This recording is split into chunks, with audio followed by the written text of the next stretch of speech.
Saudara, wacana kenaikan premi BPJS Kesehatan mengemuka. Menteri Kesehatan Budi Gunadi Sadikin pun mengungkap alasan dibalik rencana kenaikan iuran BPJS Kesehatan. Selain defisit puluhan triliun, kenaikan iuran diperlukan untuk perluasan layanan.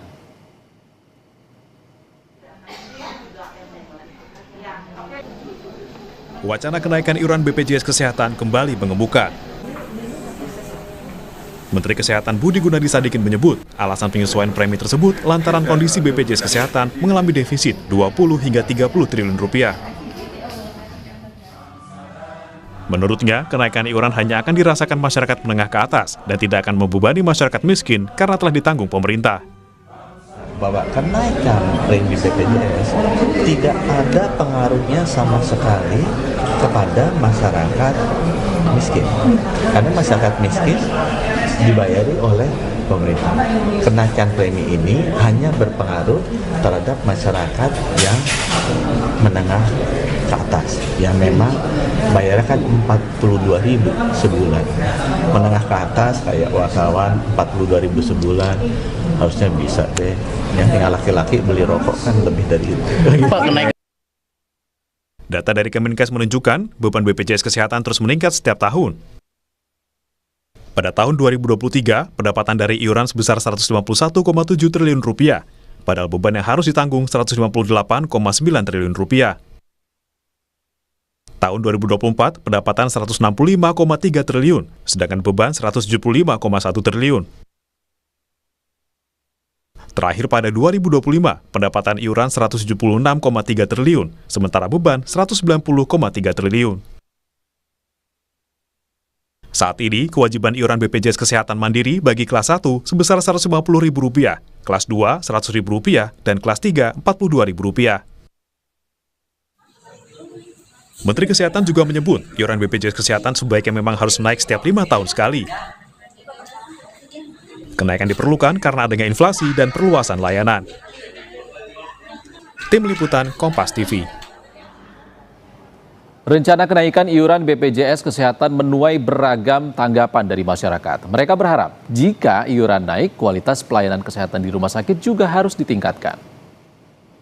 Buat saya sih kalau misalnya BPJS dinaikin harganya, itu kan tidak menjamin masyarakat itu akan mendapat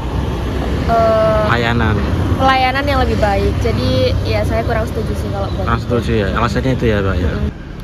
Kalau selama ini mendengar keluhan dari teman-teman nakes itu memang banyak tunggakan terkait dengan BPJS, sehingga mungkin memang perlu optimalisasi pembayaran BPJS memang perlu. Tapi kalau memang tarifnya dinaikkan, maka perlu juga peningkatan kualitas layanan, sehingga ada keseimbangan di situ. Ketika tarifnya naik, maka kualitas layanannya juga diperbaiki. Saya yang juga sebagai anggota atau peserta BPJS merasa keberatan. Saya pun juga bertahun-tahun ya kan, setiap bulan selalu aktif membayar BPJS sebagai tanggung jawab warga. Itu kalau betul-betul pemerintah menaikkan BPJS ya mohon dipikir ulang. Rencana kenaikan iuran BPJS Kesehatan, solusi tambal defisit atau justru akan membebani masyarakat? Kita bahas bersama Timbul Siregar, Koordinator Advokasi BPJS Watch. Selamat siang Pak Timbul. Selamat siang Mas, selamat siang. Pak Timbul, data BPJS Kesehatan PBI atau yang subsidi itu juga masih karut-marut. Sekarang iuran untuk peserta BPJS Kesehatan Mandiri malah akan dinaikkan. Kebijakan tepatkah ini?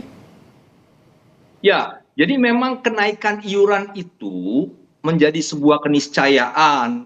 Di Undang-Undang SJSN disebut iuran itu ditinjau berkala. Di Perpres 82 2018 disebutkan paling lama 2 tahun.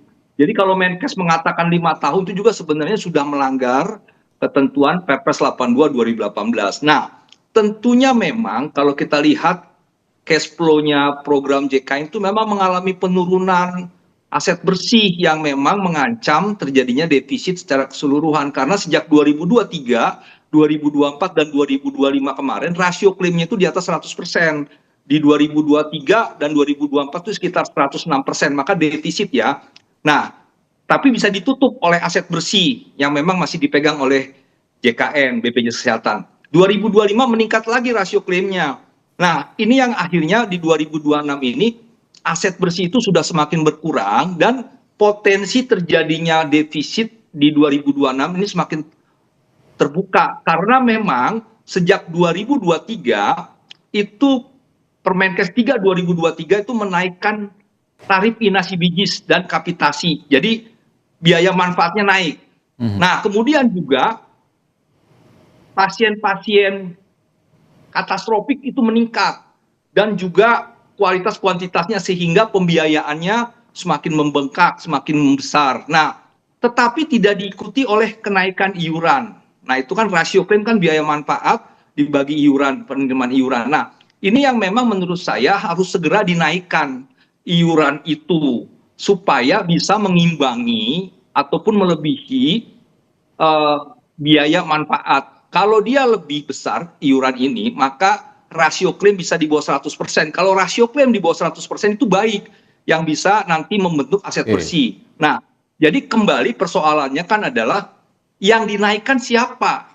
Yang menurut saya dari 3 jenis kepesertaan di BPJS Kesehatan di program JKN ini kan ada penerima upah, PNS, TNI, Polri, pekerja swasta yang bayar 5%. Itu setiap tahun naik karena ada kenaikan upah minimum lah untuk pekerja swasta minimal. Persentasenya tetap, upahnya naik kan artinya iuran akan naik. Nah, yang kedua, peserta mandiri. Kalau peserta mandiri sekarang kan sudah sangat sulit karena disandra oleh tunggakan iuran yang dijanjikan oleh Pak Menko PM sejak Oktober 2025 untuk dihapuskan. Menurut saya itu yang pertama dilakukan dulu dan direalisasikan sehingga peserta kelas 3 mandiri ini nanti tidak tersandra, dia bisa membayar iuran secara rutin tiap bulannya menjadi pendapatan real. Kalau selama ini kan iuran 6 bulanannya itu disandra oleh tunggakan iuran, harus bayar dulu semuanya, nggak mampu bayar tunggakan. Nah, iuran bulanannya tidak terbayar, akhirnya nonaktif. Nah, ini yang menurut saya tunggakan ini harus dihapus dulu. Nah, setelah itu lihat dulu kondisi ekonomi kita, apa betul dia bisa dinaikkan dengan kondisi saat ini. Menurut saya setelah penghapusan tunggakan itu dilihat dulu kondisi ekonomi dan jangan dinaikkan dulu untuk peserta mandiri yang kelas 1, kelas 2, kelas 3. Lihat kondisi setahun 2 tahun ini. Nah, yang menurut saya urgent untuk dinaikkan adalah peserta PBI JKN dan PBPU Pemda, yaitu peserta yang iurannya dibayar oleh pemerintah pusat APBN dan APBD, PBPU Pemda tadi. Nah, kalau ini kan tidak membebani masyarakat. Jadi saat ini menurut saya yang harus dipastikan naik ya iuran yang dibayar oleh pemerintah. Sekarang ini kan 42.000 ya. Nah, per orang per bulan. Nah, sebenarnya sejak 2025 wacana menaikkan iuran itu sudah ada. Karena memang sudah 5 tahun ini tidak naik. Terakhir naik itu di Perpres 64 tahun 2020, yaitu kenaikan peserta mandiri yang 80.000 per orang per bulan kelas 1 jadi 150. Kelas 2 51.000 menjadi 100.000. Kelas 3 23.000 menjadi 35 karena disubsidi 7.000 dari 42.000. Nah, tentunya kondisi waktu itu COVID sehingga peserta mandiri ini kan nggak mampu bekerja, nggak punya uang, ya nggak bisa membayar iuran. Akhirnya tadi terjadi penumpukan tunggakan iuran. Nah, ini yang sebab menurut saya sih harus dihapuskan dulu seperti tadi ya. Nah, jadi yang penting adalah bagaimana kenaikan iuran PBI JKN ini kan sudah dialokasikan 20 triliun di APBN 2026. Waktu itu skenarionya 2025, PBI JKN ini yang naik dari 42.000 menjadi 57.000. Jadi kalau 42.000 itu kan alokasi setiap tahun sekitar 48,7 triliun. 42.000 kali 96,8 juta orang kali 12 bulan itu 48,7 triliun. Nah, kalau ditambahin 20 triliun, maka dia akan naik menjadi 57 ribuan, 57.250 per orang per bulan. Nah, ini yang tidak dijalankan, malah dicadangkan 20 triliun itu, sehingga iuran sekarang masih 42.000. Nah, artinya 20 triliun itu belum menjadi pendapatan real si BPJS Kesehatan. Ini yang akhirnya menyebabkan ada potensi defisit. Nah, Membetul kalau memang defisit 20 triliun itu akan turun. Tetapi kan kalau menunggu defisit dulu ya susah, karena kalau defisit itu pembayaran ke rumah sakit Ya. akan Kalau terkendala. defisit terus BPJS Kesehatan yang perlu diperbaiki tata kelolanya apa, Pak? Ya, pertama memang kan kalau mengenai pembiayaan itu kan kendali mutu, kendali biaya. Nah, biaya ini memang harus dikendalikan dalam rangka misalnya tidak terjadi fraud, atau memang terkait dengan bagaimana mengupayakan rujukan itu tidak berjenjang. Sekarang sudah ada Permenkes 16, tapi faktanya masih berjenjang, yang di rumah sakit tipe C keluar biaya, masuk ke rumah sakit tipe B keluar biaya, tipe A keluar lagi. Nah, sekaligus aja ke tipe A gitu, tanpa lagi biaya BC. Nah, ini yang menjadi bagian dari kendali biaya. Kemudian juga menurut saya pemerintah harusnya tidak hanya melulu ngomongin soal iuran, harus ada upaya kenaikan pendapatan itu dari cukai. Misalnya cukai rokok yang disebut dengan pajak rokok itu harus direalisasikan.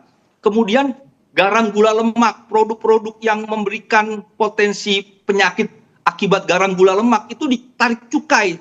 Cukainya dimasukkan sebagai pendapatannya BPJS Kesehatan. Seperti minuman jadi kita nggak bicara minuman pemanis ya, Pak ya? terus. Ya. Ya. Baik. Nah, itu yang menurut saya bisa sistemik, tidak lagi nanti diskusinya kenaikan iuran yang masyarakatnya juga belum tentu mampu untuk membayar gitu. Jadi kalau menurut saya disegerakan saja kenaikan iuran, tapi untuk PBI-nya, JKN dan PBPU daerah yang dibayar oleh pemerintah pusat atau daerah. Yang tidak ditanggung oleh masyarakat tadi ya, Pak Ed? Kalau yang masyarakat mandiri jangan dulu. Oke, kami sudah tangkap poinnya, Pak Timbul Siregar. Terima kasih atas pandangannya, Pak Timbul Siregar, Koordinator Advokasi BPJS Watch, sudah berbagi pandangan bersama kami di Sapa Indonesia Siang. Terima kasih, Pak.